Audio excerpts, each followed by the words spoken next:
1장 22절부터 끝절까지 말씀 교독하겠습니다.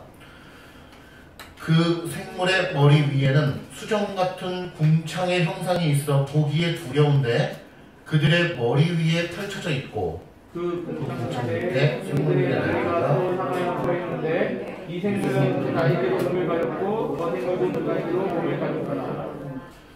생물들이 갈 때에 내가 그 날개 소리를 들으니 많은 물 소리와도 같으며 전능자의 음성과도 같으며 떠드는 소리 곧 군대의 소리와도 같더니 그 생물이 설 때에 그 날개를 내렸더라. 그 머리 위에 있는 궁창 위에서부터 음성이 나더라. 그 생물이 설 때에 그 날개를 내렸더라. 그 머리 위에 있는 궁창 위에 보좌의 형상이 있는데 그 모양이 남보석 같고 그 보좌의 형상 위에 한 형상이 있어 사람의 모양 같더라. 내가 보니 그 허리 위의 모양은 단새 같아서 그 속과 주위가 불 같고 내가 보니 그 허리 아래의 모양도 불 같아서 사방으로 광채가 나며 같이요. 그 사방 광채의 모양은 비온 날 구름에 있는 무지개 같으니 이는 여호와의 영광의 형상의 모양이라. 내가 보고 엎드려 말씀하시는 이의 음성을 들으리라. 아멘. 기도하겠습니다. 하나님 아버지, 이 시간 에스겔 강의 말씀 두 번째를 전하게 됩니다. 하나님 은혜 베풀어 주셔서 설교자에게 성령의 충만함을 그 입술을 주장하여 주시고 이 귀한 바른 말씀이 선포될 때에 우리의 모든 심령의 마음 문이 열리며 주의 말씀을 듣고 깨닫는 역사를 허락하여 주옵소서. 주의 말씀을 듣고 깨닫는 역사보다 더 큰 역사가 없음을 우리가 감사하게 하시고 주의 말씀을 깨달은 후에는 그렇게 살기를 간절히 소망하는 마음으로 우리의 삶에 적용시킬 수 있는 지혜도 허락하여 주시옵소서. 온전히 홀로 영광 받으시기를 간절히 소망하오며 우리 구주 예수님의 이름으로 기도드립니다. 아멘. 네, 감사합니다. 오늘 말씀의 제목을 함께 읽어볼까요? 시작. 하나님을 아는 지식은 우리를 겸손케 한다.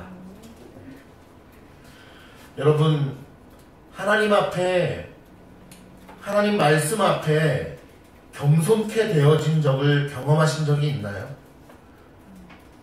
무슨 말씀이냐?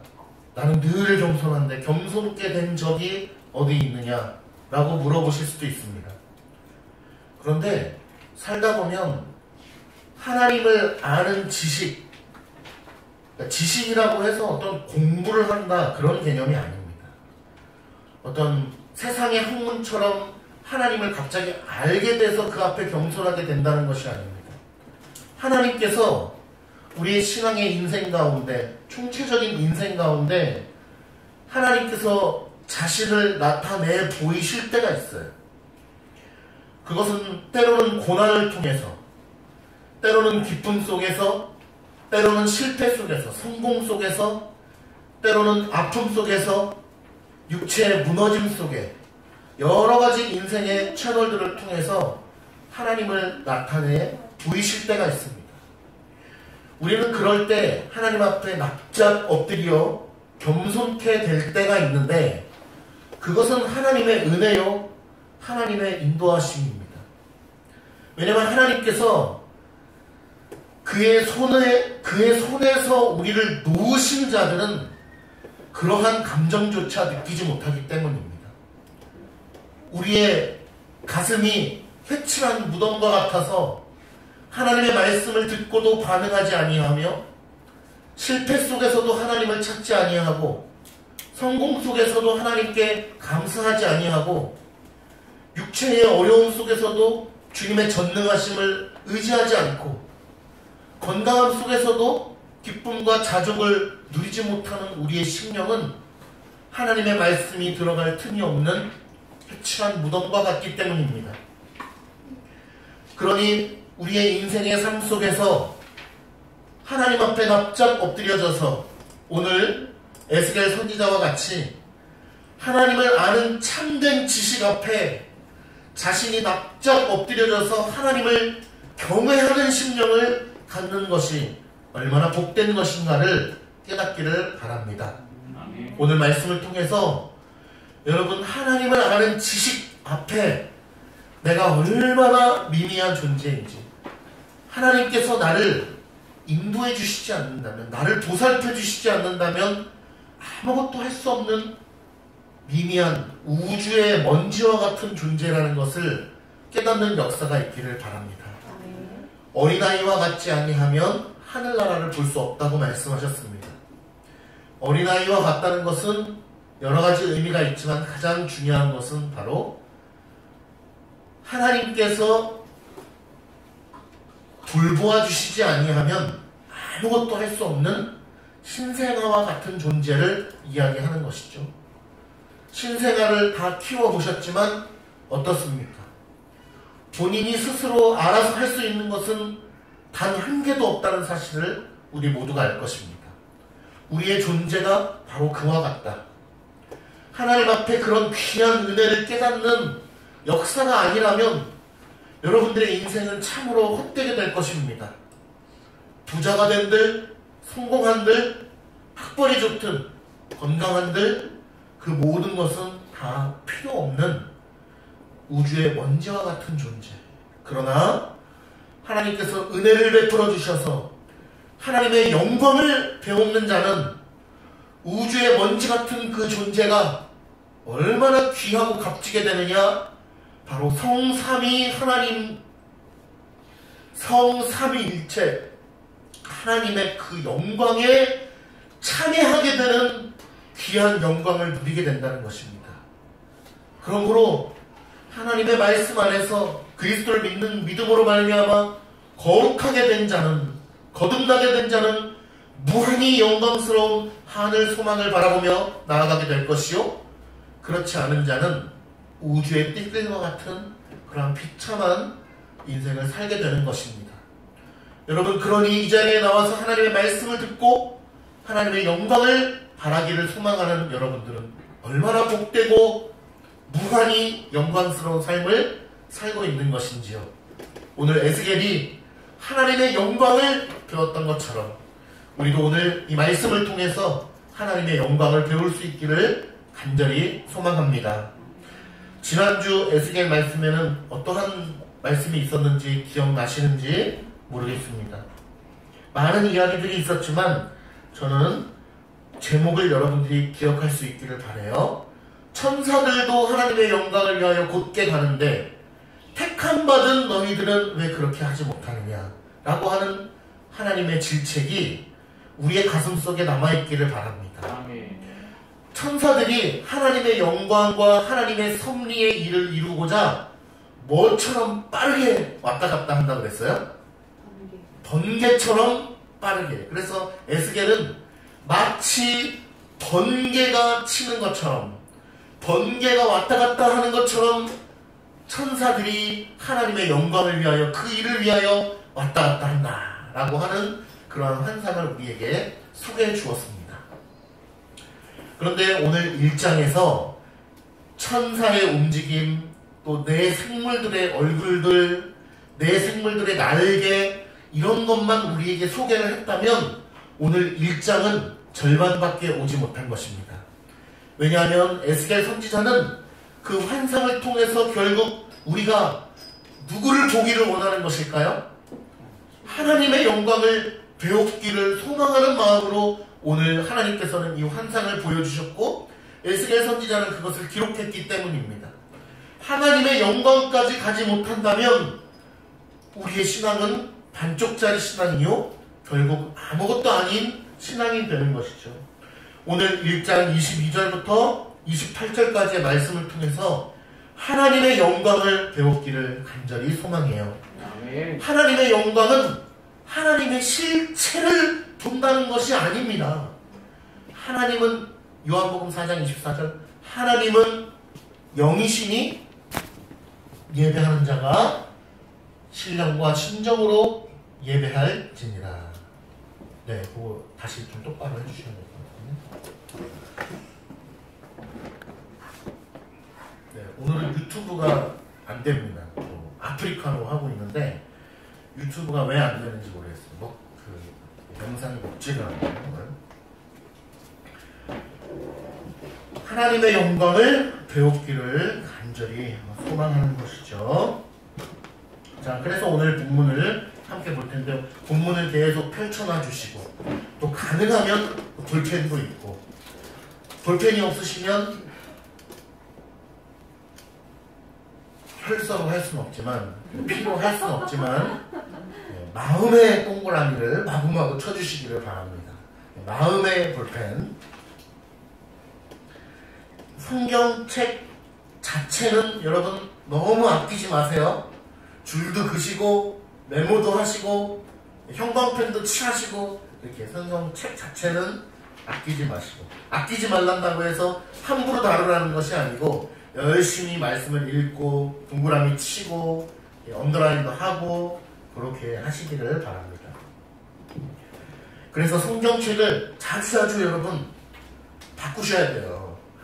한 권 샀는데 평생을 몇십 년을 쓰시면 안 되고 자주자주 너덜너덜해져서 성경책도 또 사고 더 좋은 성경책도 많으니까요. 22절 볼게요. 함께 읽어볼까요? 시작. 그 생물의 머리 위에는 수정 같은 공창의 형상이. 자, 보세요. 그 생물들은 뭐죠? 천사죠. 우리가 천사를 지금 에스겔 선지자가 생물이라고 표현하고 있잖아요. 왜냐면 한 번도 본 적이 없는 그런 형체이기 때문에 동물도 아니고 인간도 아니고 생물이라고 표현하고 있습니다. 근데 수정 같은 궁창의 형상에다가 밑줄 그으면 좋겠어요. 지금 에스겔 선지자가 무엇을 보고 있냐 하면 그 생물들의 머리 위에 수정 같은 궁창의 형상이 있다라고 이야기를 하고, 그 다음에 또 중요한 거는 보기에 두려운데, 여기다가 밑줄. 오늘 굉장히 핵심입니다. 보기에 두렵다라고 하는. 자, 에스겔 선지자가 분명히 하나님의 영광을 보고 있는데 보기에 두렵다라고 하는 표현을 쓰고 있습니다. 보기에 두렵다. 자, 머리 위에 수정 같은. 여러분 질문해 볼게요. 수정이에요? 수정이 아니에요? 아닙니다. 수정이 아니에요. 수정 같은. 자, 궁창이에요? 궁창이 아니에요? 궁창 아니. 궁창이 아니에요.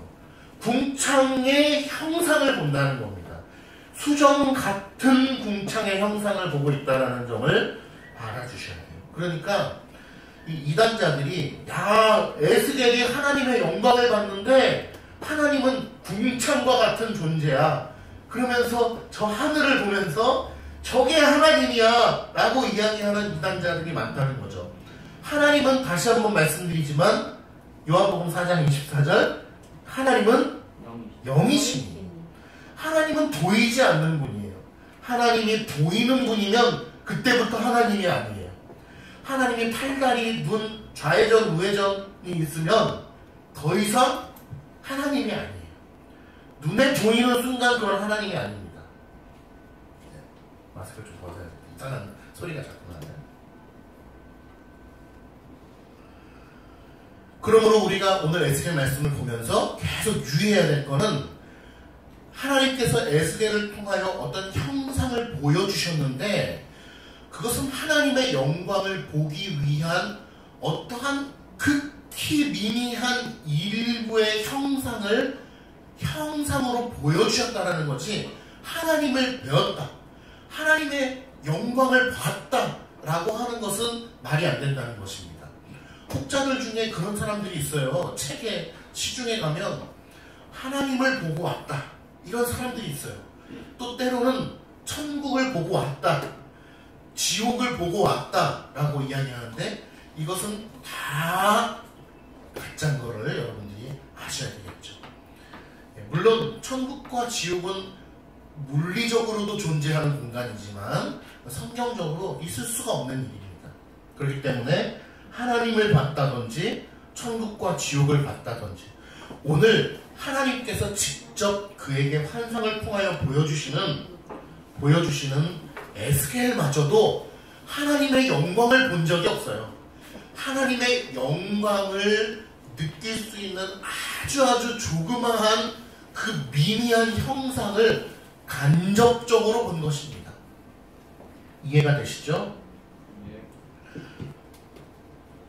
오늘 에스겔 말씀을 통해서 이제 머리 위에 수정 같은 궁창의 형상들이 있다라고 얘기를 합니다. 이것은 하나님의 보좌의 그 영광을 조금씩 에스겔 선지자가 보여주려고 하는데, 독자들로 하여금, 우리로 하여금 하나님의 영광으로 눈을 돌리게 하는 것입니다. 지금까지는 누구를 봤습니까? 천사들을 봤죠. 천사들의 생김새가 어땠는지, 어떠한 모양을 하고 있는지, 어떠한 의미를 가지고 있는지, 그들이 일하는 모습이 번개와 같이 얼마나 빠른지, 이런 것들을 설명했는데, 그 모든 것 위에는 누가 계시다? 바로 하나님이 계시다. 하나님의 영광이 계시고 하나님의 보좌가 계신데, 그것을 에스겔 선지자가 미미하게나마 환상으로 보고 그걸 설명하고 있는데, 처음으로 등장하고 있는 단어가 무엇입니까? 수정 같은 궁창의 형상이 있다라는 것입니다. 그러면 우리는 이런 질문을 할 거예요. 자, 그럼 수정 같은 궁창의 형상이 뭐냐? 한번 그려보자 라고 할 텐데, 그러지 마시라는 거예요. 그냥 수정 같은 궁창의 형상이 에스겔이 본 것이 무엇인지 우리는 정확하게 알 수 없어요. 생각해 보세요. 제가 여러분들이, 성도님들이 본 적이 없는 것을 제가 보고 와서 막 말로 설명을 해요. 그럼 여러분들이 그게 뭔지 명확하게 알 수 있을까요? 100% 명확하게 알 수 없어요. 그러나 하나님께서 우리에게 필요한 만큼을 에스겔 선지자를 통해서 우리에게 계시해 주셨고, 말씀에 나온 만큼만 우리는 알면 되는 거예요. 수정 같은 궁창의 형상이 있어.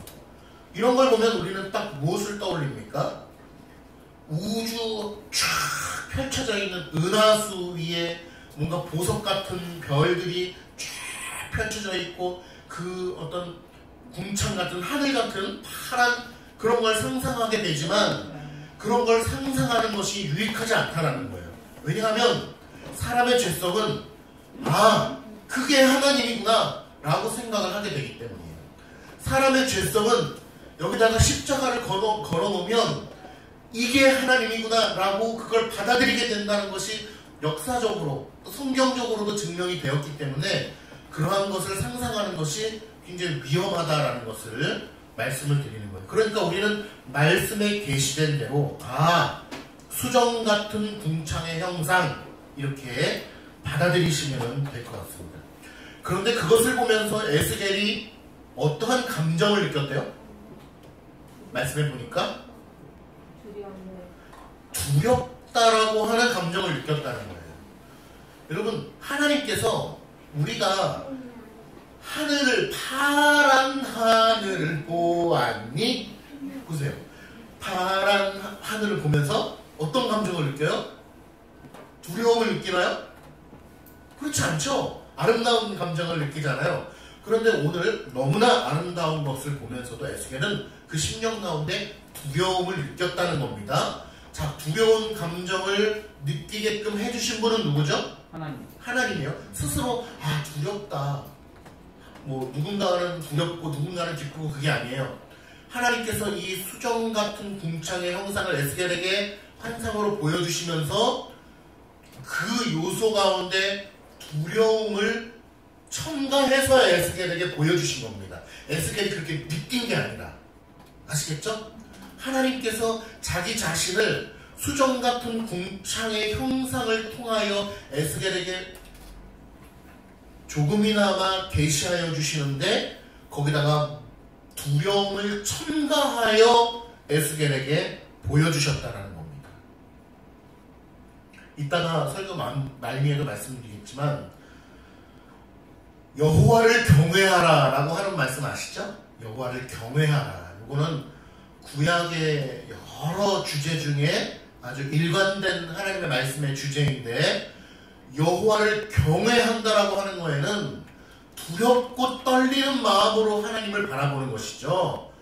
그 두려움, 그러니까 너무 두려워서 도망가야 될 귀신 무서워 이 두려움이 아니고 여호와를 경외하는 심령, 너무나 그분의 영광이 크고 놀랍고 감당할 수 없기 때문에 두렵고 떨리는 마음으로 바라보는 그 감정을 하나님께서 당신의 계시 가운데 첨가하여 주셨다는 거예요.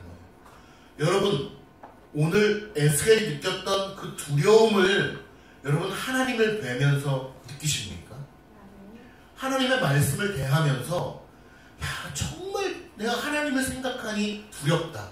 여기서 두렵다라는 건 무서운 게 아니에요. 하나님의 말씀을 대하니 하나님을 경외하지 않고는 내가 살아갈 수가 없겠다. 두렵다. 무섭다. 그 영광 앞에 이러한 감정이 없다면 우리의 신앙은 지금 뭔가 고착 상태에 있는 거예요. 그러한 감정이 없다면 이것은 뭔가 잘못된 거예요. 구약의 하나님의 백성들은, 신약의 하나님의 사도들은, 또 우리 역사 시간을 배우지만 속사도들은, 많은 교부들은 하나님의 말씀을 대하면서 두려움을 느꼈습니다. 하나님을 경외하지 않고는 견딜 수 없는 그 마음의 거룩함을 느꼈다는 것이죠. 우리 모두가 다 하나님의 말씀을 대하면서 오늘 에스겔이 느꼈던 그 두려움을 느낄 수 있기를 간절히 소망해요. 내가 하나님 뜻대로 살고 있지는 않은지, 그러한 생각을 할 때 말씀을 들쳐 펼치게 되고 말씀을 보아할 때 하나님을 두려워하는 심령이 우리에게 있기를 간절히 소망합니다. 아멘. 천사들이 날개를 펼치고 번개와 같이 왔다 갔다 하면서 하나님의 영광을 위하여 그들이 일하지만, 여러분, 하나님의 명령 없이, 하나님의 섭리가 없이 천사들이 그러한 움직임이 있을 수 있겠습니까? 없죠. 하나님께서 명령을 바라시고, 하나님께서 이 세상을 통치하시고, 하나님께서 이 세상의 모든 우주 만물을 관할하시기 때문에 천사들의 움직임이 있는 것입니다. 오늘 에스겔 선지자는 천사들의 그 모든 움직임은 하나님의 통치 아래 있다는 것을 얘기하고 있는 것이죠. 하나님의 명령을 바라지 않고는 천사들이 움직일 수 없는 것이고, 그들의 날개짓 또한 없는 것이고, 움직임 또한 없는 것입니다. 그러니 천사들을 향하여 눈을 고정시킬 것이 아니라 더 눈을 들어 하늘의 영광을 바라봐야 된다는 것을 에스겔 선지자가 얘기하고 있는 것입니다. 오늘 우리는 하나님께서 세우신 설교자를 통하여 여러분들의 하나님의 말씀을 들으시지만 더 눈을 높이 들어서 하늘의 영광을 배울 수 있기를 소망합니다. 아멘. 더 극단적으로 얘기하면 오늘 설교와 말씀이 끝난 후에는 아무것도 보이지 않고 하나님의 영광만 배울 수 있기를 간절히 소망해요. 아멘. 수정 같은 궁창의 형상이라는 단어를 쓰면서 오늘 독자로 하여금 이 설교의 말씀을 통하여 듣는 여러분들로 하여금 하늘의 보좌를 볼 수 있기를 간절히 소망하는 것이죠. 여러분, 하늘의 영광을 본다는 건요, 우리가 고개를 들어 다른 교회 가면 그런 분들 많이 계신데 기도를 열렬히 하잖아요. 열심히 하잖아요. 근데 심지어는 그 하늘의 영광을 봐야 된다라고 하면서 이 고개 각도까지 정해주는 교회가 있어요. 이게 되게 우스운 소리지만 그런 교회들이 많이 있습니다. 왜냐면 고개를 숙이고 기도하면은 하늘의 영광을 볼 수 없다고 해가지고 이 15도 이상 이렇게 들고서 기도해야 되고, 그러면서 이제 손도 높이 들어야 된다라고 이런 또 공식까지 정해주는 데가 많이 있단 말입니다. 그러니까 그런 어처구니 없는 이러한 것들을 우리가 잘 배제하기 위해서는 교리를 잘 알아야 돼요. 여러분, 믿음의 선조들이 요걸 말씀드려야 되겠다. 하나님의 영광을 보기 위해서는요, 고개를 높이 들어야 영광을 보는 것이 아니라, 어차피 천장이 막혀 있잖아요. 고개를 높이 들어야 하나님의 영광을 보는 것이 아니라 하나님의 말씀을 듣고 읽고 깨달아야 하나님의 영광을 볼 수 있는 것입니다. 아멘. 선포되는 설교의 말씀을 듣고 깨달아야 하나님의 영광을 보는 거고요. 기록되어 있는 하나님의 말씀을 우리가 읽고 깨달아야 하나님의 영광을 보는 것입니다. 아멘. 더 중요한 것은 선포되는 하나님의 말씀을 통하여 하나님의 영광을 보는 게 더 중요합니다. 아멘. 그래서 웨스트민스터라든지 기독교 강요를 통하여서 교회의 표지를 이야기할 때 바른 말씀의 선포잖아요. 바른 말씀의 선포가 있는 교회가 진짜 교회라고 얘기를 하잖아요. 늘 우리는 의문을 가질 수 있죠. 성경 말씀이 여기 있는데 설교를 꼭 들어야 되나요? 이런 사람들이 많죠. 요즘에 특히 이제 교회를 가지 않아도 난 예수님 믿을 수 있어 라고 얘기하는 사람들이 많잖아요. 이 시대가. 그런 분들이 가지고 있는 논리가 성경책이 있는데 왜 설교를 꼭 들어야 되냐 라고 하는 사람들이 있는데 그렇잖아요. 하나님께서 이 설교자의 설교를 통하여 하나님께서 그분의 기쁘신 뜻을 전하기를 정하셨다니까요. 아멘. 제가 정한 게 아니고 하나님께서 그러한 방식을 통하여 당신의 뜻을 전하기를 기뻐하신단 말이에요. 아멘. 만약에 그 사람들의 논리라면 예수님의 제자들도 필요 없어요. 그냥 성경책 한 것만 딱 던져주면은 복음이 다 전해지는 거죠. 선교사들도 들어갈 필요가 없어요. 성경책만 던져주면 돼. 근데 그게 아니란 말이에요. 하나님께서는 선교사들을 통하여 말씀을 전하고 그들에게 사랑을 베풀고 무엇보다도 기록된 하나님의 말씀을 그들에게 강론함으로 설명해 줌으로 그들이 복음을 받아들이고 하나님의 영광을 배울 수 있는 방식을 하나님께서 기뻐 사용하신다는 겁니다. 그러므로 말씀을 통하여 여러분 하나님의 영광을 배울 수 있기를 간절히 소망해요. 아멘. 그런데 말씀을 우리가 늘 읽기가 참 어렵잖아요. 그래서 믿음의 역사와 믿음의 그 선조들을 통하여서 우리에게 무엇을 허락했습니까? 교리와. 우리 이제 역사 시간에 계속 나오잖아요. 교리와. 또 여러 경건 서적들을 통해서 신조들을 통해서 성경을 비추고 있는 그러한 역사적 산물들이 많이 있단 말이에요. 수학 문제를 푸는데 여러분 수학 공식 뭐 기억나는 거 있으세요? 저는 구구단 외에는 수학 공식을 기억나는 게 없어가지고 뭐 2차 방정식 뭐 이런 공식 잘 모르는데 자 보세요. 근데 세상에는 수학 공식이 많잖아요. 근데 우리 선조들 때는 아주 고대 시대 때 수학자들은 수학 공식이 없이 문제를 풀었단 말입니다. 그러니까 칠판 한 바닥, 두 바닥, 세 바닥 몇 날 며칠을 한 문제를 풀 수밖에 없었잖아요. 그런데 그 위대한 수학의 아버지들이 수학의 아버지 누군지 아세요, 여러분? 맞죠? 예, 피타고라스. 수학의 아버지 피타고라스인데 왜요? 맞죠? 맞아요. 예. 수학의 아버지가 음악의 아버지는 누구죠? 바하. 바하인가요? 수학의 아버지 바하. 아니 음악이 아버지. 예. 음악의 아버지 바하, 수학의 아버지 피타고라스, 예. 호진이의 아빠 원집사님, 최영의 아빠, 예, 여기 있죠. 자, 그 수학의 아버지들이 공식을 만들어가지고 이러한 문제를 풀 때는 이러한 공식을 사용하면 됩니다 라고 했는데 지금 수학을 전공하는 사람 저는 그런 공식 사용 안 합니다. 저는 공식 사용 안 해요. 내가 풀 거예요. 그러면서 한 문제를 가지고 하루 이틀, 일주일, 2주일 푸는 사람이 있다면 우리는 그걸 보고 뭐라고 그러니까 어리석다라고 얘기하잖아요. 뭐 악하다고 볼 수는 없겠지만 어리석다라고 얘기할 수 있어요. 마찬가지입니다.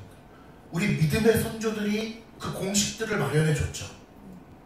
교리, 신앙 고백서, 신조들 뭐가 있어요? 웨스트민스터 신앙 고백서, 데요리 문답, 소요리 문답, 도르트 신조, 아타나시우스 신조, 뭐 하이델베르크 여러 가지가 있잖아요. 그런 걸 통하여서 우리는 성경을 바라볼 수 있단 말이에요. 수백 년부터 1500년까지의 그러한 역사를 통하여서 그러한 공식들이 교리 문답 또 신조들 이러한 공식들이 온전히 성경을 비추고 있다는 것을 역사적으로 입증됐단 말입니다. 그 역사적으로 입증됐다는 것은 하나님의 은혜의 역사 가운데 그러한 것들이 이루어졌고 증명되었다는 것입니다. 그러니 우리가 그러한 공식들을 보지 않는 것이 얼마나 어리석은 일이에요. 이번 주 토요일에 이제 우리가 장로 임직식을 하게 되죠. 근데 장로 임직식 및 이제 안수집사 취임하는데 장로 임직을 할 때, 목사 임직을 할 때도 마찬가지인데요. 서약을 하게 됩니다. 당신이 장로로 되는 것, 목사가 되는 것, 서약을 하게 되는데 그 서약의 중요한 내용 중에 하나가 바로 웨스트민스터 신앙고백서가 교회의 주요한 기준이라는 것을 믿고 받느냐라고 하는 조항이 있어요. 그러니까 웨스트민스터 신앙고백서가 이 역사적으로 얼마나 성경을 비추고 있는 귀한 공식이라는 것이 입증되는 것이잖아요. 입증되었기 때문에 그렇게 사용한단 말이에요. 성경이 당연히 유일무오한 하나님의 말씀이고 오류가 없는 하나님의 말씀인 줄 우리가 믿음으로 받지만, 물론 역사적으로도 받고, 이 성경을 가장 잘 비추고 있는 여러 신앙 고백서, 해설서 중에 하나가 바로 웨스트민스터 신앙 고백서라는 거예요. 그러니까 우리가 이번에 장로님이 이제 세워지게 될 때, 장로님이 임직할 때 웨스트민스터 신앙 고백서를 받게 됩니다. 그걸 서약을 하게 되는 거예요. 웨스트민스터 신앙 고백서에 의해서만 교회가 운영되어지면 교회가 문제가 없다고 얘기할 정도로 그만큼 참 좋은 그런 신앙 고백서입니다. 우리 교회가 그러한 신앙 고백서를 매주 공부하고 읽고 여러분들이 늘 끼고 다닐 수 있는 그런 교회가 되어야 돼요.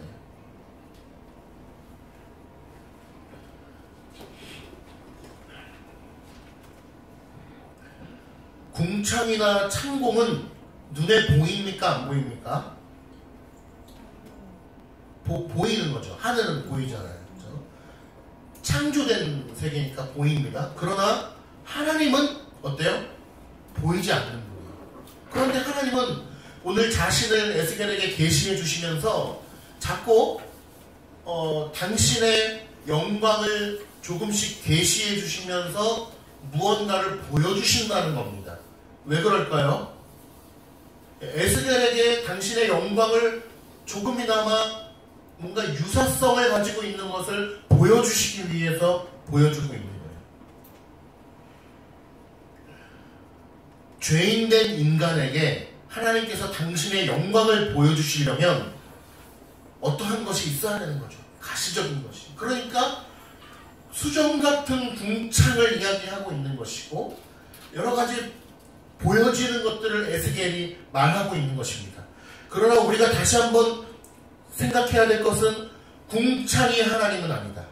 수정 같은 궁창이 하나님은 아니다는 거예요. 하나님의 영광의 100만 분의 1, 1000만 분의 1을 그것으로 표현할 수 있을까요? 안 될 거예요. 하나님은 영원하신 분이기 때문에. 그러나 우리는 그것을 통해서 하나님의 영광을 조금이나마 말씀을 통하여 반추해 보아서 상상해 볼 수 있는 것이죠. 말씀이 계시한 데까지는. 23절에 보니까요. 그 궁창 밑에 생물들의 날개가 서로 향하여 펴 있는데 이 생물은 두 날개로 몸을 가렸고 저 생물도 두 날개로 몸을 가렸더라. 요거는 앞에서 에스겔이 말했던 것을 다시 한번 반복하고 있는 건데요. 쉽게 얘기하면 날개가 4개인가 봐요. 그죠? 근데 두 날개는, 위에 두 날개는 하늘을 향하여 뭔가 하나님을 향하여 있고 두 날개는 또 자기 자신들을 가리면서 서로 연결되어 있다. 어떤 방식인지는 몰라요. 그러니까 자기 자신의 발을 가리면서 그 날개가 옆에 천사들과 서로 연결되어 있다? 어떻게 되어 있는지 몰라요. 그리면 괴물이에요. 그냥.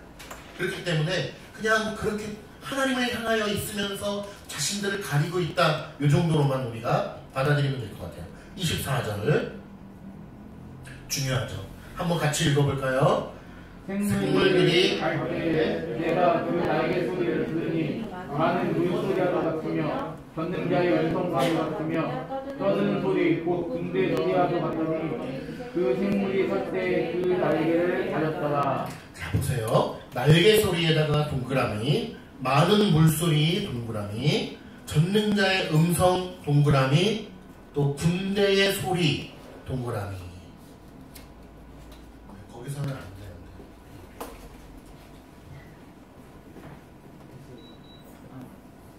네, 좋습니다. 이게 좀 이게 거리가 짧더라고요. 이게 에어컨이.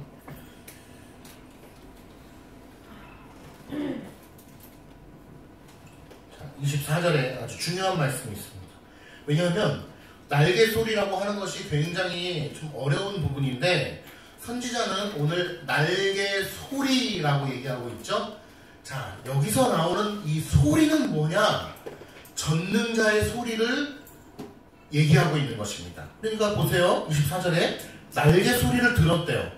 생물들이 갈 때 내가 그 날개 소리를 들었는데 그 날개 소리는 뭐와 같다고 얘기합니까? 첫 번째, 많은 물소리. 아마 젊으신 분들은 알 수도 있는데 이제 그 많은 물소리라고 하는 찬양집이 있어요. 우리 교회는 없는데 많은 물소리와 같다. 여러분 나이아가라 폭포 가보셨나요? 캐나다나 미국에? 저는 유튜브로 가봤습니다. 나이아가라 폭포를 보면요, 우리 호진이가 폭포 많이 다니잖아, 그치? 호진이가 봤던 폭포 중에 제일 컸던 폭포가 뭐가 있어요? 제일 컸던 폭포 어떤 폭포?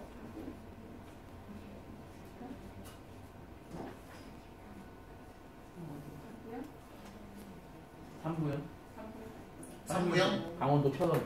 강원도 철원 삼부영. 폭포 하면 또 강도사님이 모르는 폭포가 없어요. 딱 들으면. 근데 그 폭포 소리를 들어보니까 어때? 폭포 소리가, 자 질문해볼게요. 폭포 소리가 쫄쫄쫄쫄 이래요? 아니면은 우와 이래요? 굉장히 크죠? 폭포 소리가. 나이아가라 폭포 우리 성도님들 모시고 제가 한번 가기를 소망합니다. 아니 몰랐어요. 다른 교회들은 이렇게 이 정도 되는 교회들은 뭐 이렇게 모아서 저기 성지순례 같은 것도 가기도 많이 가거든요. 꿈을 가져보자고요. 네. 나이아가라 폭포를 이제 유튜브로 제가 보니까 뭐 볼 수가 없을 정도로 그 빗방울 튀는 게 아주 웅장하더라고요. 카메라로 담을 수가 없는 거예요. 그냥 저 멀리 있는데도 그 물방울이 너무 튀는 거예요. 네, 그런 모습을 본 적이 있는데 그 웅장함이 어떨지 아마 다 아실 겁니다. 오늘 에스겔 선지자는 날개 소리가 난다라고 얘기하는데 보세요. 이 소리라고 하는 것이 굉장히 중요한데 왜냐하면 하나님을 표현하는 데 있어서 소리라고 하는 비유적 표현이 많이 나오거든요. 왜냐하면 하나님께서 천지를 지으실 때 뭘로 지으셨죠? 말씀으로 지으셨어요. 근데 이 말씀을 우리가 생각할 때 여러분 어느 나라 말로 말씀하셨을 것 같아요? 하나님이? 없겠죠. 언어가 있기 전이니까 하나님이 어느 나라 말로 하셨을까? 그런 생각 자체가 굉장히 어이가 없는 겁니다. 사실은. 왜냐하면 하나님께서 태양아 있어라 이렇게 말씀하셨을 거라고 우리는 생각을 하거든요. 그죠? 짐승들아 있어라 라고 말씀하셨을 거라고 우리는 생각을 하기 때문에 우리는 그 생각 안에 갇혀있는 거예요. 근데 하나님은 그 언어 안에 혹은 이 사운드 안에 갇혀있는 분이 아니잖아요. 언어라고 하는 이 한계성 안에 있는 분이 아니란 말이에요. 또 얘기하자면 길지만 아무튼 하나님을 우리는 소리라는 표현으로 많이 성경에서 얘기를 하고 있는데 그것은 뭐냐 하면 여러 가지 의미가 있지만 오늘 본문에서는 명령을 발하시는 분, 소리라고 하는 것은 제가 누군가에게 일을 시키고 돌아가게 하기 위해서는 사장님이 부하 직원들에게 오다를 내리잖아요. 뭔가 명령을 내릴 때는 언어로, 소리로 전달되게 한다는 거예요. 전달의 의미가 있는 것이죠.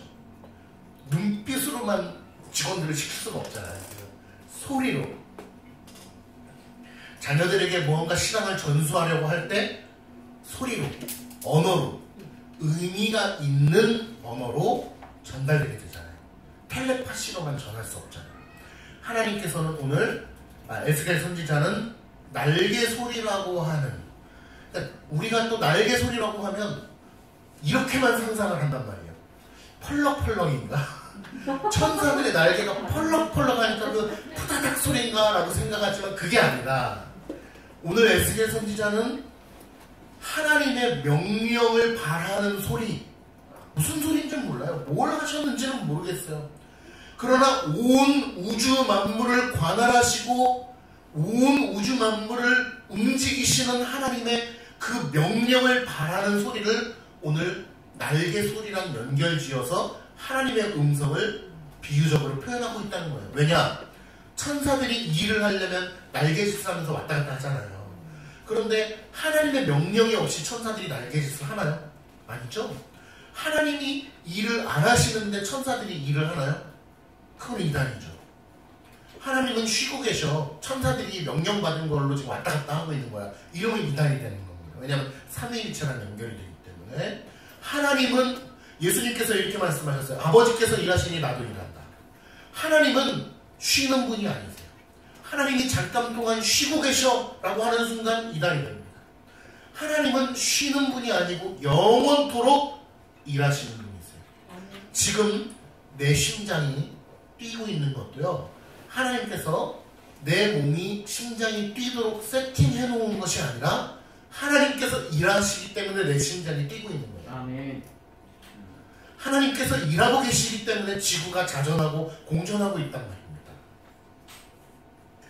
그러한 하나님의 명령을 바라는 소리를 오늘 날개 소리로 표현하면서 명령의 주체가 누구이신가를 이야기하고 있고 수종 들은 자가 누구인가를 말하고 있는 것이죠. 하나님의 교훈이 그렇게 표출되고 있는 것입니다. 하나님, 천사들이 번개와 같이 움직이고 있는 것은 오로지 하나님의 명령에 반하심이 있기 때문에 천사들이 움직이는 거고, 온 우주 만물에 태양과 달과 별들이 움직여지고 있다는 것을 우리가 말씀을 통해서 알아야 되는 것이죠. 천사들에게 하나님의 소리가 전사들아, 이게 아닙니다, 여러분. 이렇게 상상하시면 안 돼요. 우리에게도 여전히 하나님께서는 소리를 통하여 우리에게 명령해주고 계시죠. 어떤 소리? 말씀의 소리. 성경 말씀의 소리.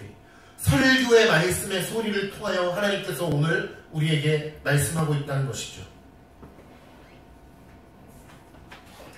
그러면서 많은 물소리와 같다라고 이야기를 하고, 이것이 바로 하나님의 소리와 같다. 많은 물소리와도 같으며 전능자의 음성과도 같다. 어떤 소리를 들었는지는 몰라요. 그런데 하나님의 그 소리가 바로 많은 물소리와 같고, 에스겔이 본 것 중에 가장 엄청난 소리가 바로 많은 물소리였던 것 같아요. 나이아가라 폭포 비슷한 거죠?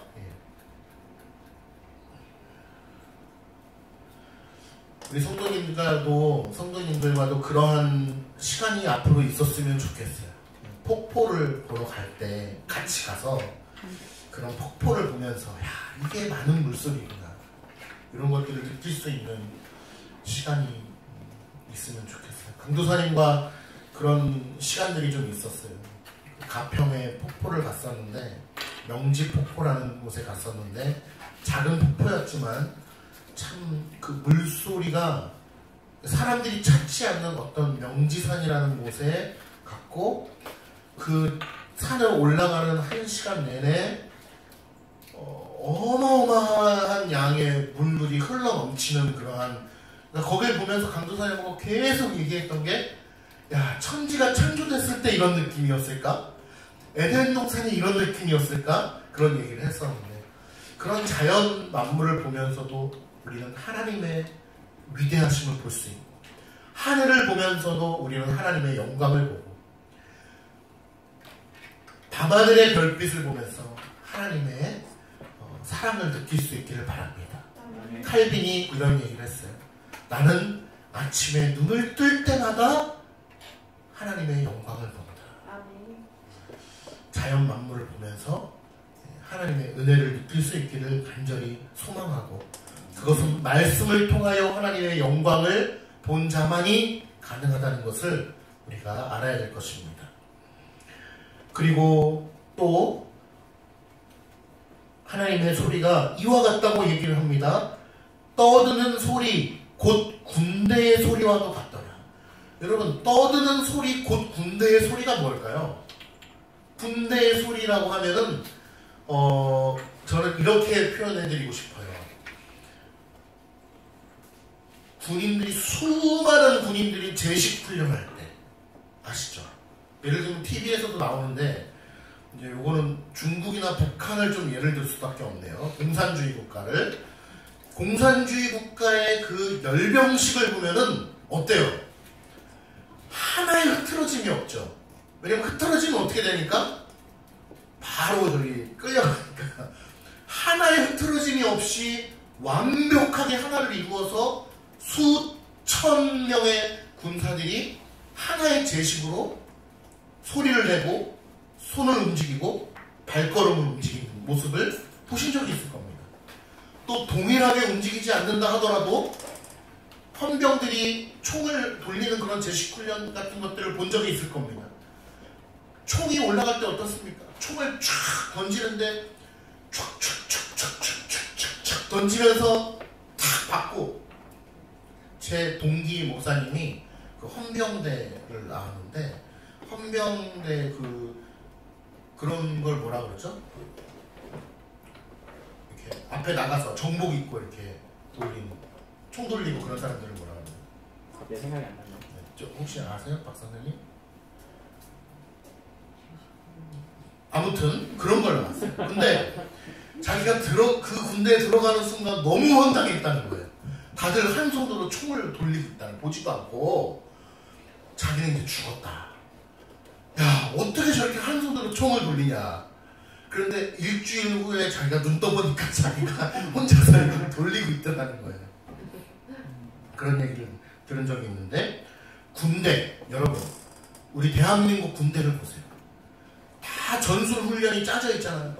그래서 미사일이 날라오면 어떻게 반응하고, 어디 군대가 어디로 이동하고, 어디는 어떻게 반응하고, 이런 것들이 다 짜여져 있단 말이에요. 전술 방식들이.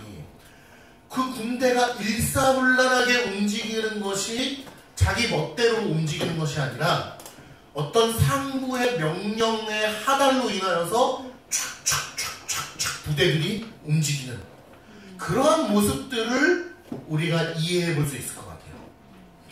하나님의 말씀이 울려 퍼지는데 많은 물소리와도 같고 전능자의 음성과도 같은데 떠드는 소리 곧 군대와 같다. 자, 보세요. 떠드는 소리인데 군대와 같다라고 하는 표현이 우리가 볼 때는 막 여기저기 부산스럽게 움직이는 것 같지만 사실은 질서 있게 움직이는 모습을 에스겔이 표현한 것입니다. 이 세상의 모든 지구의 우주 만물을 보세요. 전쟁도 나고 악한 일도 있고 슬픈 일도 있고 기쁜 일도 있고 질서 없이 온 우주 만물이 움직이는 것 같지만 사실은 어때요? 하나님의 통치하심 아래 질서 있게 움직여지고 있다는 것을 에스겔 선지자가 하나님의 명령을 발하는 소리에 입각해서 그 섭리를 이야기하고 있다는 것입니다. 이해가 되시죠? 25절 보니까 그 머리 위에 있는 궁창 위에서부터 음성이 나더라. 자, 보세요. 하나님의 음성을 지금 에스겔이 설명하고 있습니다. 그 머리 위에 있는 궁창 위에서부터 음성이 나더라. 그 생물이 설 때에 그 날개를 내렸더라. 보세요. 하나님의 명령의 음성이 발하여질 때 날개들이 움직여지는 것이죠. 천사들이 움직이는 것입니다. 천사들의 움직임의 근원은 뭐예요? 하나님의 명령이죠. 하나님의 명령이 멈춰질 때가 있습니까? 없어요. 하나님의 섭리의 주권과 통치하심과 그 하나님의 명령은 야 잠깐 쉬자 천사들아 힘들다 이런 게 없어요. 온 우주 만물을 다스리는 하나님께서는 영원전부터 영원까지 그분의 통치가 임하시기 때문에 그분의 명령이 멈춰지는 때가 없다라는 것을 우리가 잘 알아야 될 것입니다. 오늘 지난번에도 나왔지만 오늘 또 이제 본문에 나오지만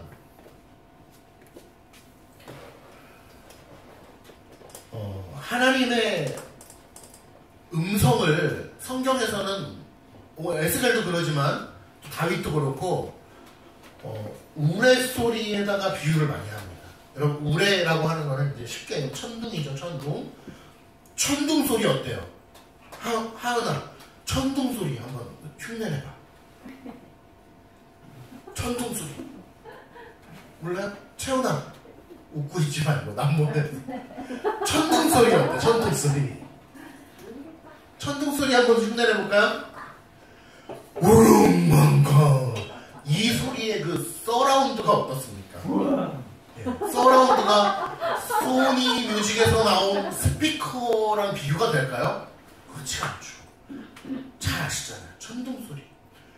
성경의 많은 저자들이요 하나님의 음성을 비유적으로 여러분 천둥이 하나님의 음성이 아닙니다. 하나님의 음성을 비유적으로 설명하면서 천둥 소리를 예를 많이 들어요.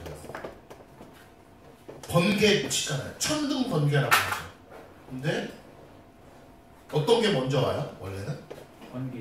번개가 더 빛이 더 빠르기 때문에 소리보다 번개가 먼저 오잖아요. 근데 사실은 두 개가 같이 오는 거죠. 근데 전달이 더 빠른 거죠. 천둥 소리를 비유하면서 하나님의 음성을 성경의 저자들이 많이 얘기한다는 거예요. 하늘의 소리. 천둥이라는 소리 자체가 어때요? 아니 천둥이라는 말의 뜻 자체가 원래는 천동이거든요. 천둥으로 바뀐 건데 천동, 하늘의 진동. 그래서 하늘이 갈라지면서 뭔가 하늘이 진동한다는 뜻으로 천동이 만들어진 거거든요. 그러니까 어떻게 보면 굉장히 적절하죠. 그래서 칼빈이 이런 얘기를 했어요. 칼빈 목사님이 천둥 소리를, 우레 소리를 하나님의 음성으로 비유한 것이 자기는 상당히 참 적절하다고 생각한다라는 표현을 했어요. 물론 천둥이 하나님의 소리는 아니지만 그보다 더 큰 소리가 없으니까 하늘에서 나는 소리 중에. 그리고 나이아가라 폭포 아까 얘기했지만 그 연세 드신 분들이 가장 좋아하는 폭포잖아요. 그죠? 나이아가라. 그래서 나이아가라! 그죠? 근데 나이아가라라고 하는 그 뜻 자체가 뭐냐 하면 천둥소리라는 뜻이에요. 그 원주민들이 그 나이아가라 폭포 소리를 들으면서 이거는 하늘에서 치는 천둥소리와 같아 라고 해가지고 천둥소리의 물줄기라는 뜻으로 나이아가라라고 하는 그 원어가 고착된 거라고 하더라고요. 그러니까 에스겔 선지자는 이러한 천둥소리와 또 그런 많은 물소리와 같은 그러한 것을 통해서 하나님의 소리를 이렇게 비유적으로 표현하고 있다는 것입니다. 그러나 천둥이 하나님의 소리는 아니다. 나이아가라 폭포가 하나님은 아니다. 라는 점을 잘 알아주시기를 바라겠습니다.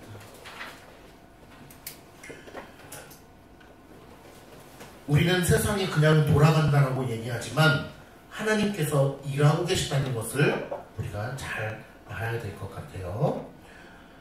이교도들은요, 하나님을 멸시하는 자들은 늘 하나님이 형체가 있다라고 믿었습니다. 하나님은 뭐와 같다. 하나님은 그러니까 하나님께서 오죽하면 이 개념에 뭐라고 말씀하세요? 형상을 만들지. 예, 형상을 만들지 말라라고 얘기하잖아요. 십자가를 걸지 않는 것도 그런 것의 일종이고, 또 우리가 지지난주에 역사 시간을 배웠지만 크리스마스 트리 같은 것도 그런 일종이죠. 많은 사람들이 그렇게 얘기해요. 아니 나는 선한 마음으로 십자가를 걸어놓는 거예요. 이거 붙들고서 우상화하지 않을 거예요 라고 얘기하는 것은 그만이에요. 나는 이거를 보고서 우상화를 시키지 않을 자신이 있다라고, 금송아지를 보면서도 우상화 시키지 않을 자신이 있다라고 교만하는 거예요. 하나님이 하지 말라면 안 하는 것이 정답이죠. 하나님께서 말씀하신 대로만 우리는 하면 될 것 같아요.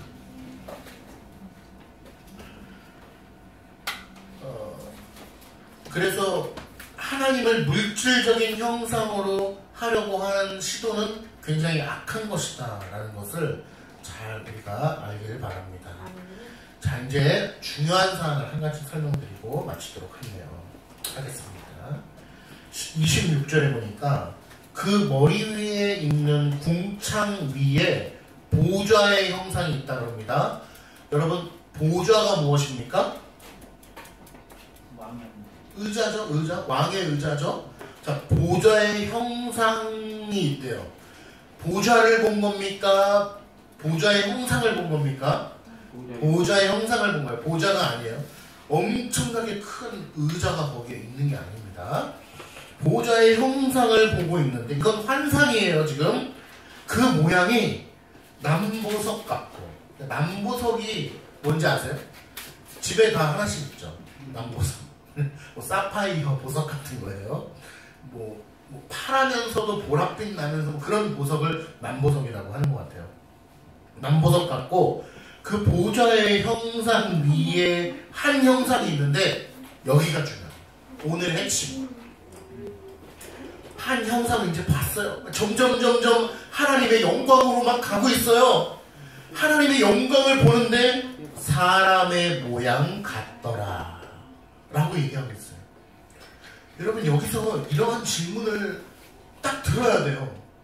아니 목사님, 계속해서 하나님을 우리가 형상화하지 말아야 된다고 하면서, 하나님을 물질적인 세계에 갇혀서 생각해서 안 된다고 하면서, 왜 갑자기 하나님의 영광을 이렇게 조명하고 있는 에스겔이 하나님의 보좌 위에 있는데, 그 보좌의 형상 위에, 얼핏 보면 뭐예요?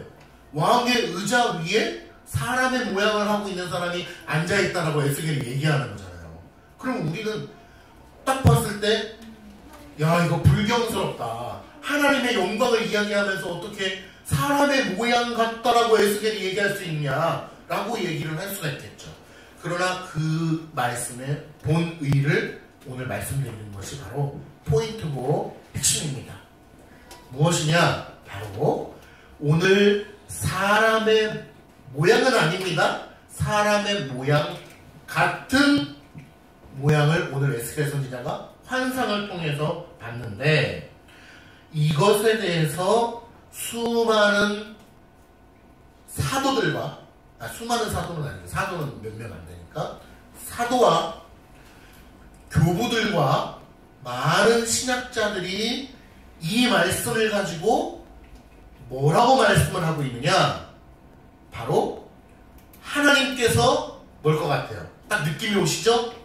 하나님께서 결국에는 자기 백성을 구원하시고자 사람의 형상을 입고 성육신 하셔서 그분의 영광을 나타내실 것을 오늘 에스겔 선지자를 통하여 그 서막을 보여주셨다 라고 하는 통일된 성경 해석을 내놓고 있다는 것입니다.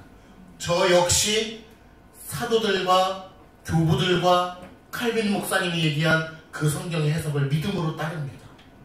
여러분들도 믿음으로 오늘 27절의 말씀을 보면서, 26절의 말씀을 보면서 에스겔 선지자가 그 보좌 같은 것 위에 사람의 형상을 가지고 있는 것 같은 그 위대한 하나님의 영광을 보면서 성육신 하셔서 오실 하나님의 그 영광스러운 복된 구원의 섭리를 미리 조금이나마 우리에게 보여주셨다라고 하는 것을 믿음으로 볼 수 있기를 바랍니다. 아멘. 그러나 어리석은 자들이 하나님께서는 형체가 있는 자로 생각하는 것을 제한하기 위해서 계속해서 말씀을 통하여 우리에게 제한해주고 있는 것이죠. 디모데전서 3장 17절에 보니까 바울이 이렇게 얘기했죠. 크도다 이 비밀이요 하나님께서 육신으로 나타나셨도다 라고 이야기합니다.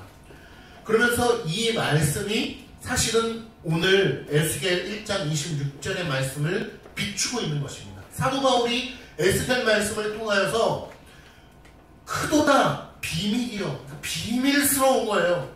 그런데 그 비밀이요 하나님께서 육신으로 나타나셨도다 라고 하는 것을 크고 비밀한 일을 오늘 미리 에스겔 선지자의 환상을 통하여 아마 에스겔 선지자가 그 성육신에 대해서 100%는 몰랐을 거라고 봅니다. 그죠? 100%는 알 수 없었지만 그 환상을 통하여 기록하게 하셨고 나중에 그리스도와 함께 생활을 한 사도들과 사도 바울을 통하여서 그 말씀을 해석하게 하셨고 그 말씀을 통하여 성육신 하실 그리스도를 영광으로 바라보는 그러한 귀한 말씀의 해석을 우리에게 허락해주고 있는 것입니다. 여러분 성육신의 은혜를 우리가 잘 받아들일 수 있길 바랍니다. 이제 곧 12월이 다가오는데 많은 교회들이 성탄절로 이렇게 기쁨을 누릴 때 우리 교회는 성육신의 은혜에 대해서 좀 깊이 상고할 수 있는 12월이 됐으면 좋겠어요. 그래서 더욱더 조금 더 바른 신앙적 세계관을 가지고 성육신에 대해서 깊이 묵상하고 그 날짜에 집중하는 것이 아니고 또 아기 예수에 집중하는 것이 아니고 하나님께서 육신의 몸을 입고 성육신하여서 이 땅에 오신 것이 우리에게 어떤 큰 의미가 있는지 얼마나 큰 은혜를 베풀어 주시는 위대한 섭리인지를 깊이 묵상할 수 있으면 좋을 것 같아요. 아멘. 말씀을 맺겠습니다. 에스겔 선지자는요 오늘 환상을 상세히 언급하면서 자신이 받은 임무를 순종해야 될 대상을 향해서 뭐라고 얘기하냐면 28절 하반절 이는 여호와의 영광의 형상의 모양이라 내가 보고 엎드려 말씀하는 이의 음성을 들으니라 라고 이야기합니다. 내가 아까 말씀드렸죠. 소리 명령을 발하시는 주체 앞에 내가 엎드려 하나님의 음성을 듣는다라고 에스겔 선지자가 자신의 모습을 표현하고 있습니다. 여러분 저는 정말 믿음의 우리 성도들이 오늘 선포되어지는 이 말씀 앞에 에스겔과 같은 심정을 가지고 엎드려 하나님의 말씀을 듣는 복된 심령이 있기를 간절히 축원합니다. 아멘. 하나님을 아는 지식은요 오늘 에스겔 선지자가 엎드려 말씀하는 이의 음성을 듣는다고 하는 이 겸손한 자세를 불러일으킵니다. 오늘 에스겔은 이상을 통하여 하나님의 영광을 보았어요. 하나님의 영광을 보면서 여러분 교만해집니까? 야, 나도 할 수 있어. 내가 할 수 있어 라는 생각하지 않습니다. 하나님의 영광을 보면서 그 앞에 엎드려지면서 오로지 명령을 바라시는 하나님의 음성을 듣기를 소망하면서 무릎을 꿇는다는 것입니다. 에스겔 선지자는 하나님의 명령이 없이는 아무것도 할 수 없음을 이야기하면서 천사들의 날개 소리를 언급하고 있죠. 오늘 에스겔 선지자는 하나님의 환상을 보면서 어떠한 감정을 느꼈다고 합니까? 두려운 감정을 느꼈다 그랬어요. 경외하는 심령. 오늘 말씀을 통하여 여러분 에스겔 말씀을 통하여 우리의 심령에 그러한 심령이 있기를 간절히 소망해요. 에스겔 선지자가 느꼈던 그 두려움, 여호와를 경외하는 심령을 내 심령 가운데 견지해야 되겠구나. 하나님을 내가 두려워해야 되겠구나. 하나님의 말씀을 내가 두려워해야 되겠구나. 말씀을 지키지 않는 내 삶을 보면서 정말 두려워해야 되겠구나라는 심령을 가지고 하나님의 음성을 듣기를 청종하는 거예요. 여러분 이번에 말씀 사경의 주제를 여호와의 말씀을 청종하라 라고 신명기 말씀으로 정했습니다. 하나님의 말씀을 두려워하지 않는 자가 무슨 신앙생활을 할 수 있겠어요? 하나님의 말씀을 청종하지 않는 자가 무슨 말씀을 읽겠어요? 하나님의 말씀을 두려워하지 않는 자가 어떠한 신앙의 상태로 살아갈 수 있겠으며 하늘 소망을 바랄 수 있겠어요? 진정으로 여러분 겸손해지기를 바랍니다. 말씀 앞에 겸손해지기를 바라요. 여러분 계속해서 겸손해지지 않으면요, 하나님께서 택하신 백성이라고 제가 믿고 말씀을 드립니다. 당연히 믿어야죠. 택하신 백성이라고 전제하에 말씀을 드립니다. 두려움 가운데 던져지게 될 것입니다. 무슨 말이냐? 에스겔이 오늘 하나님의 환상 앞에서 두려움 가운데 하나님을 배웠던 것처럼 여러분 두려움 가운데 던져지게 될 거예요. 이거는 제가 저주의 말이 아닙니다. 축복의 말입니다. 왜? 하나님께서 택하신 여러분들이라면 여러분들을 반드시 에스겔과 같이 여호와를 경외할 수밖에 없는 그러한 자리로 여러분들을 옮겨 놓아 주셔서 하나님의 말씀을 깨달을 수밖에 없고 하나님의 영광을 볼 수밖에 없는 그러한 두려움의 자리로 여러분들을 옮겨다 주실 거예요. 이것은 위기의 경고이자 축복의 말입니다. 우리가 하나님의 말씀 앞에서 철저하게 엎드려 말씀하는 이의 음성을 듣기를 소망하며 여호와의 말씀을 청종하시는 말씀으로, 청종하기를 소원하는 심령으로 말씀 사경에 임하시기를 축복합니다. 하나님 아버지, 오늘 말씀을 통해서 에스겔 선지자가 1장 뒷부분에서 하나님의 영광을 배운 것을 오늘 말씀을 통해서 우리가 살펴보았습니다. 하나님은 형상이 아니시오, 물질이 아니시오, 영원하신 하나님이심에도 불구하고 우리 인간의 연약함을 생각하셔서 수정 같은 궁창의 모습으로, 보좌의 모습으로 또 성육신 하실 하나님의 그 영광을 우리에게 조금이나마 보여주심을 감사드립니다. 하나님, 우리가 주의 말씀 앞에 엎드려 청종하는 삶을 살게 하시고 아멘. 주의 말씀을 두려워하는 참 믿음의 사람들이 될 수 있도록 인도하여 주옵소서. 하나님, 우리가 계속해서 하나님 앞에 말씀 가운데 겸손하지 않다면 하나님, 우리가 주의 말씀의 위대함을 느낄 수 있는 자리로 우리를 인도하여 주시옵소서. 하나님을 경외하고 하나님의 말씀을 두려워할 수 있는 자리로 우리를 옮겨가 주셔서 하나님, 막힌 우리의 귀를 열어주시고 하나님, 패치한 무덤과 같은 우리의 심령을 연하게 하여 주셔서 하나님 말씀에 반응하는 귀한 하나님의 성도들 될 수 있도록 인도하여 주시옵소서. 하나님, 영광 받으시기를 간절히 소원하오며 우리를 구원하신 이름 주 예수님의 이름으로 기도드리옵나이다.